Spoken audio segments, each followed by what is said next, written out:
का आपल्याला आवडेल अशी व्हावी. देवाला तर माळ घातलेली आवडते, पण आपल्याला आवडते का माळ? महाराज आम्ही पंढरीला येतोय, आम्ही आळंदीला येतोय, कीर्तनाला जातो, प्रवचनाला जातो, सगळं करतो. हे 500 सोडून 5000 घ्या, पण माळ सोडून बोला म्हणतात का नाही म्हणतात लोक? काय असलं भक्तीला मातीत घालायचंय?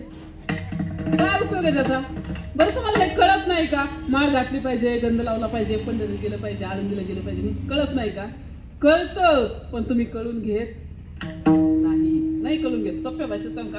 हे पहा, आता माझ्यासमोर या ताई बसल्यात, तुम्हाला काय म्हणतात घरचे सगळे? काकी, ताई, नानी, मावशी. बरोबर? आता मावशींच्या गळ्यात आहे ना एक भारी काहीतरी चमकते, काय सोन्याचं आहे? मला दुसरं सोनं बघितलं की इकडे कसं तरी होतं. बरं का? मला सोन्याचं आहे ना, एक नंबर आहे, एक नंबर सोन्याचं आहे. भारी कराय, लय भारी आहे. पण मला सांगा, तुमच्या गळ्यातलं सोन्याचं चमकतंय ते लय भारी आहे का माझ्या गळ्यातली माळ लय भारी आहे?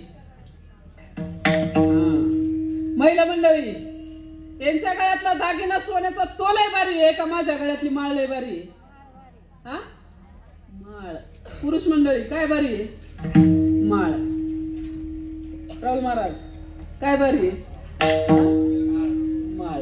मान्य तुम्हाला सगळ्यांना? मान्य तुम्हाला सगळ्यांना? तुम्हाला विनेकरी काका, काय भारी आहे? माळ. मान्य? मग आता आपण असं करू, ही माझी माळ तुम्हाला द्या आणि तुमच्या गळ्यातलं मला द्या. बाई म्हणून कुणी बोलावलं जगताप ताईला, मीच बरी गावली. चालतंय म्हणत्यान, पण विठोबा रखमाई झालं की गायब.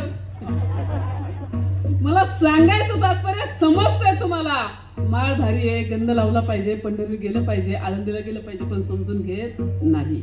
थांबवा, खरं तर सोडून द्या आता तरी पुढे हाच उपदेश नका करू नाश आयुष्याचा.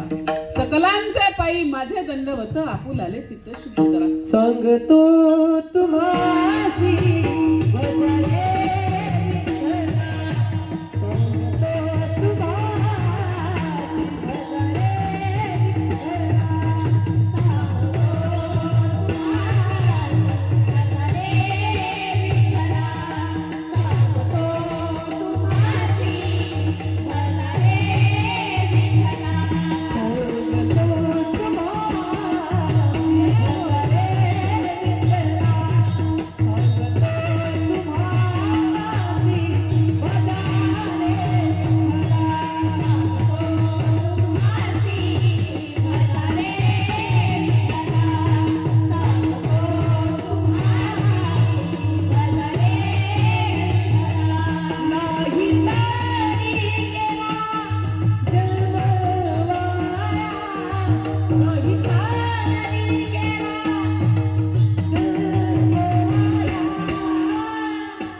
आपला जन्म वायाला जाऊ नये, आपल्या देहाचं सार्थक व्हावं, आपल्या आयुष्याचं सार्थक व्हावं.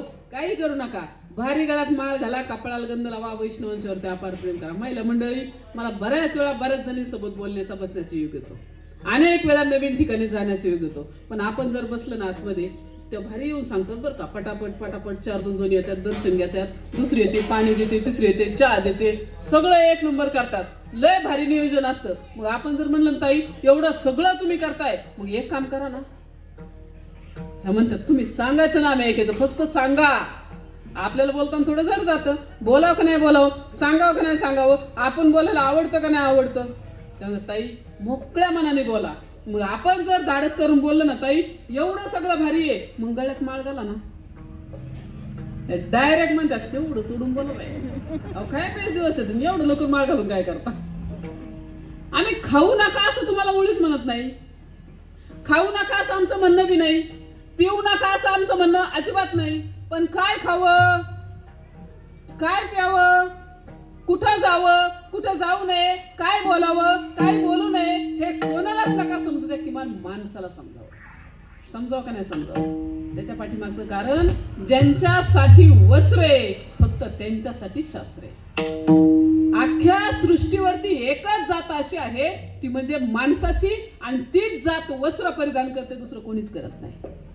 अख्ख्या सृष्टीवरती एकच जात आहे ती म्हणजे माणसाची, त्याच जातीचं डोकं सूर्याला समांतर आहे, बाकी कोणाच नाही. अख्ख्या सृष्टीवरती एकच जात अशी आहे ती म्हणजे माणसाची, आणि तीच जात भगवंताची भक्ती करू शकते, अन्य दुसरं कोणीच नाही. आणि आपणच नाही केलं, आपण खानापिना सोना बस एवढ्यासाठी देहही खर्च केला आणि आयुष्यही खर्च केलं, उपयोग होईल का? अजिबात नाही. आम्ही सांगतोय म्हणून नाही, शास्त्र सांगतोय म्हणून आहे का. छोटं बाळ होतं, जन्माला आलं, जन्माला आल्यानंतर पाळण्यात टाकलं, आणि पाळण्यात टाकल्याच्या नंतर ती आई झोका देते, आणि झोका देताना आयुष्याचं गणित कसं सोडवावं किंवा आयुष्याचं मार्गदर्शन करताना ती आई आपल्या बाळाला उपदेश करते. हा देह नाशिवत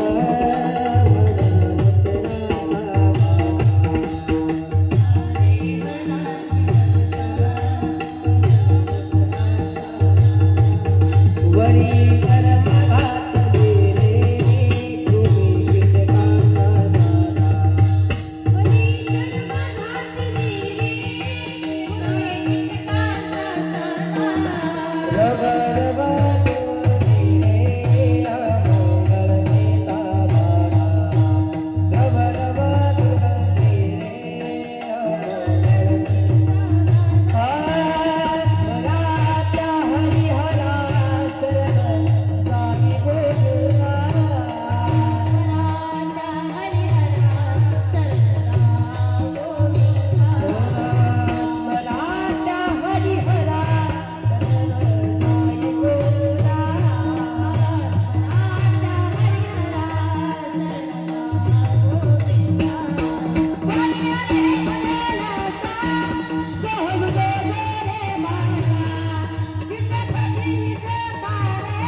नावाची आई उपदेश करते. हा देह नाशिवंत मलमूत्राचा बांधा, वरी चर्म घातले का कृमी कीटकांचा सांगा. छोट्याला. आणि आपण कधी उपदेश करतो आपल्या बाळाला? आपलं 15 वर्षात झाल्या, 20 वर्षात झालं, मग आम्ही सांगतोय बाळा हे काम करू नको बरं का. ते आपल्याच फिट, ती जीनची पॅन्ट, ते लाकडागत हातपाई, आणि कुठंतरी डीजे बेंचर लागला की लागलंच लाकूड डान्स करायला. हे आपलं 20 वर्षात झाल्यावर, 15 वर्षात झाल्यावर, आणि मग आमची आई त्याला सांगते. मग शक्य आहे का? नाही. मला सांगा, जिजामातेने राजांना संस्कार 15 वर्षाचं 20 वर्षात झाल्यावर केले का? कधी केले? राजे पोटात असताना. अजून सांगू सोप्या भाषेत तुम्हाला? ऐका, ओघाने विषय आलाय तर ऐका. राजे पोटात असताना जिजामातेला डोहाळेच असे लागले होते की घोड्यावर कसं बसावं, ढाल कशी धरावी, भाला कसा फेकावा, दानपट्टा कसा फिरवावा, तलवार कशी चालवावी, हे डोहाळे जिजामातेला लागले होते. तेव्हा राजांनी 15 वर्षाचा असताना रायरेश्वराच्या मंदिरात रक्ताचा अभिषेक घालून 15 वर्षाचा असताना रायरेश्वराच्या मंदिरात प्रतिज्ञा करतोय. आणि आमचं 15 वर्षाचा असताना कुठेतरी चिंचा खा, बोर खा, यो नंबर सोड, ते नंबर सोड, या नंबरात जा, तिकडं जा, माती खा, कोळस खा. आणि मग आमच्या आई म्हणते, बाळा तुझ्या डोक्यात त्या राग भरली का? त्या आईलाच माहिती काय भरले. हा, करनी करे फिरकी डरे, करनी करके पछतावे, बीज लगावे बाबुल के तो आम का असे पावे. बाबळीचं झाड लावल्यास नंतर आंब्याची अपेक्षा केली, जिंदगी भर बसला तर आंबा मिळेल का? लक्षात ठेवा, बाप मंडळी, आई मंडळी, 2 रुपयाच्या 4 रुपये करण्याच्या पाठीमागे कधीच लागू नका. 2 व्हीलरची 4 व्हीलर करण्याच्या पाठीमागे कधीच लागू नका. 4 एकराचे 5 एकर करण्याच्या पाठीमागे कधीच लागू नका. 2 खोल्याच्या 4 खोल्या करण्याच्या पाठीमागे कधीच लागू नका. का? तर कर्म तेरा अच्छा होतो, किस्मत तेरी दासी, आणि नियत तेरी अच्छे होतो, घर में मथुरा काशी. केले कर्म झाले त्याची भोगला. केले कर्म झाले, झाले, झाले, त्याची भोगला.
शिकलेले आणि शिकलेले. आपल्याला एवढंच वाटतं पोरी बिघडल्या, पोरं बिघडले, पोरं बिघडले आणि पोरी बिघडल्या. खरं कोण बिघडले? कधी केला विचार? अजिबात नाही. विचार करा, विचार. कारण ज्याच्या त्याच्या नशिबात आहे ते त्याला मिळणार आहे. आपण कोणी करू शकत नाही, अजिबात नाही. तकदीर अली केलंच न हटे हटाने से, निर्धन कभी धनी न होय, रात दिन कमाने से. तुमच्या भाग्यात जेवढं आहे ना तेवढं तुम्हाला मिळणार आहे. कर्म सुंदर करा. जाता जाता मुलांना संस्कार भारी लावा. संस्कार जर भारी लावले तरच म्हातारपण सुंदर आहे. आणि लय घर गाडीन बांगला बॅलन्स ती आपली खरी संपत्ती, हा डोक्यातला भ्रम काढून टाका. आज कोट्यावधी रुपये आहेत लोकांच्याकडे, कोट्यावधी, हजारो कोटी आहेत लोकांच्याकडे, पण भाड्याच्या खोलीत राहतात. बाप पोरा संघ बोलत नाही, बायको नवरा संघ बोलत नाही, बहिणी बहिणींचं पटत नाही, भाव भावांचं पटत नाही. का? हल्ली माणसं माणसावरती प्रेम न करता माणसं माणसाच्या धनावरती प्रेम करायला लागली, माणसं माणसाच्या पदावरती प्रेम करायला लागली. पण हे शाश्वत आहे का? किंवा हे खरं आहे का? माणसं सोडून पैशावर प्रेम करणं बरोबर आहे का? नाही. माणसाने माणसावरच प्रेम केलं पाहिजे. आणि हे काम करता करता कर्म चांगलं केलं पाहिजे. कर्म जर चांगलं केलं, आपल्या नशिबात आहे तेवढं आपल्याला मिळणार आहे. पण आम्ही हा विचार करत नाही. बरं, हे शिक्षण कोणत्या विद्यापीठात दिलं जातं का? माणसाने माणसाशी माणुसकीने वागावं हे इंजिनिअरिंगला शिकवलं जातं का? डिप्लोमाला, डिग्री, पायलट वगैरे तिकडे शिकवतात का? तिकडे काय शिकवतात? फाईल कशी भरायची, ड्युटी कशी करायची, पॅकेज कसं घ्यायचं, हे काम तिकडे शिकवतात का? माणुसकी धरावी हे तिकडे शिकवतात. आई बाबांच्यावरती प्रेम करावे हे तिकडे शिकवतात का? नाही शिकवत. हे घरात शिकवलं पाहिजे प्रत्येक आईने आणि प्रत्येक बापाने. कोणीतरी आपल्या पोराला निमंत्रण देतं 10-5 किलोमीटरवरनं की जेवण करायला या. आपलं 15 वर्षाचं तर 20 वर्षाचं तिथं जातं निम्यारातीला, पायात पाय घुटमळत तिथं जातं. तासभर बसतं पंक्तीला, एवढा एवढा तुकडा त्याच्या ताटात पडतो. निम्यारातीला पायात पाय घुटमळत ते घरी येतंय आणि आल्यास नंतर आमची आई म्हणते ये रे बाळा झोप, आमचा बाप म्हणतो ये रे बाळा झोप. कुणी सांगायचं त्या लेकराला की घर का खानेवाला कुबेर होता है और बाहर का खानेवाला हलकट होता है, हे कुणी शिकवायचं? आम्ही नाही सांगत. आम्ही फक्त म्हणतो पोरं बिघडले, पोरी बिघडल्या. नाही.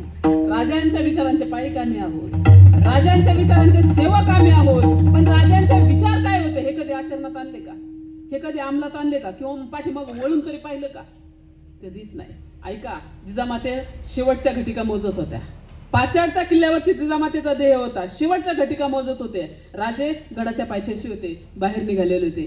जिजामातेची अचानक तब्येत बिघडली. मासाहेबांची तब्येत बिघडल्यानंतर सरदारजी सेनापती गडाच्या पायथ्याशी आले आणि राजांना निरोप सांगू लागले, राजे लवकर वरती बोलवलं आहे, लवकर वरती बोलवलं आहे. महासाहेबांची तब्येत बिघडली, आऊसाहेबांची तब्येत बिघडली, तुम्ही लवकर वरती चला. घोड्यावर बसलेले राजे खाली उतारले, पाय उतार झाले आणि रस्त्याला वंदन करत आमचा राजा वरती चालला होता. ती मृतिका भाळाला लावत आमचा राजा वरती चालला होता. तेव्हा सरदारजी सेनापती बोलतात, महाराज एवढी महत्वाची वेळ आहे, एवढी महत्वाची घटिका आहे, मासाहेब शेवटच्या घटिका मोजतायत आणि तुम्ही घोड्यावरून खाली उतरलेत आणि पाय उतार होऊन चाललेत का आणि कशासाठी? तेव्हा राजांच्या डोळ्यातून खळखळ खळखळ असूनच्या धारा. राजे म्हणतात, ज्या रस्त्याला माझ्या महासाहेबांचा पदस्पर्श झाला, ज्या मृतिकेला माझ्या महासाहेबांचा आऊसाहेबांचा पदस्पर्श झाला, ती मृतिका एवढी महान आहे. ती मृतिका मी माझ्या भाळाला लावतोय, माझ्या भाळाला लावतोय आणि रस्त्याला वंदन करत चालतोय. असा आमचा राजा होता. आज आम्ही स्वतःला मावळे म्हणून घेतो, आज आमच्या राजांच्या विचारांचे पाईक म्हणून घेतो स्वतःला. पण राजांचे विचार काय भारी होते हे कधी आचरणात आणलं का? आमच्या राजाने परस्त्रीला माते समान मानलं, कधी आम्ही तो विचार केला का? आम्ही राजांचे मावळे आहोत, परस्त्रीला माते समान जर मानलं तर पेपरला हेडिंगला बातमी कधीच येऊ शकत नाही.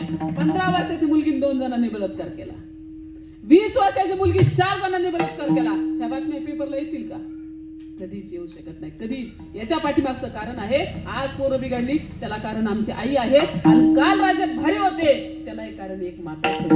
मुजरमानाचा मानवता जिदईला, मुजरमानाचा मानवता जिदईला, मुजरमानाचा मानवता जिदईला, मुजरमानाचा मानवता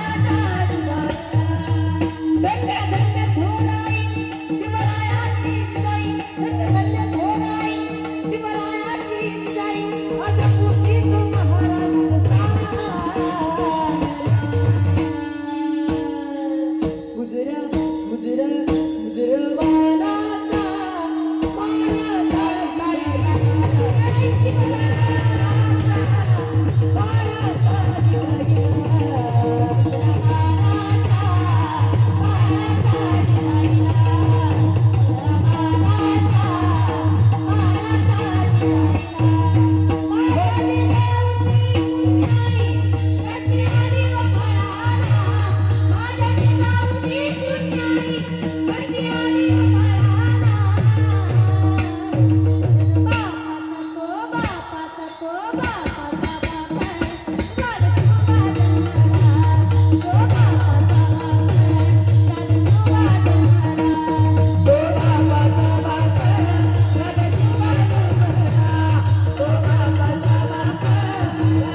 सांगा, आज चंद्र सूर्य असेपर्यंत राजांची कीर्ती आहे.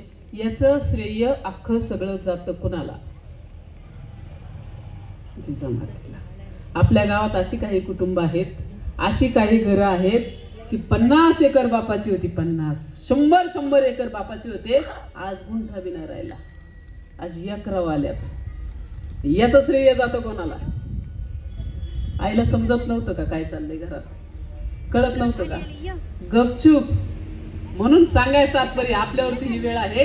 आज थोडं महिला मंडळींनी सुधरा. तुम्ही 50% आम्हाला दिले का नाही दिले? आम्ही 51 साठी अजून वाटतोय, पण ते 50च बस, 51 नको. आणि जरी ते आम्ही आचरणात आणलं ना तरी आम्ही पदराच्या तासच बरं वाटतंय आम्हाला. म्हणून सांगायचं तात्पर्य, महिलांनी थोडं आदर्श जीवन जगा. त्याच्या पाठीमागचं कारण अख्खं रामायण आपल्यामुळे, अख्खं महाभारत आपल्यामुळे, विश्वामित्राची अख्खी तपश्चर्या कोणी संपवली? आम्ही. इतिहास कोणी घडवला? आपण. म्हणून आपल्या पाठीमागं चांगली परंपरा राहावी, आपल्या वंशाचं सार्थक चांगलं व्हावं, आपलं कुळ चांगलं व्हावं, याच्यासाठी थोडं आपण सुधरा, मापात राहा. आपल्या जीवनात रामायण महाभारत घडू नये याच्यासाठी मुलांना भारी संस्कार लावा. जाता जाता येण्यासारखं देवदेव 2 धाम 4 धाम आळंदी पंढरी करू नका. नुसतं प्रयागराजला जाऊन नदीत बुटकुळ्या मारून काय होत नाही, अजिबात नाही. कर्म केलेलं आहे त्यांनी तुमची शरीरात धुतली जाते, पण शरीर तर धुतलं जातंय का हो चांगलं? आत एवढी मलिनता आहे ती काय नदीत आंघोळ्या करून जाते का? मग बिंडकुळ्या काय कमी का तिथं? त्या महानंता पवित्र झाल्या असते ना? अजिबात नाही. कर्म जसं जसं केलेलं आहे ते फेडावंच लागतं, कारण भगवंताकडे वशिला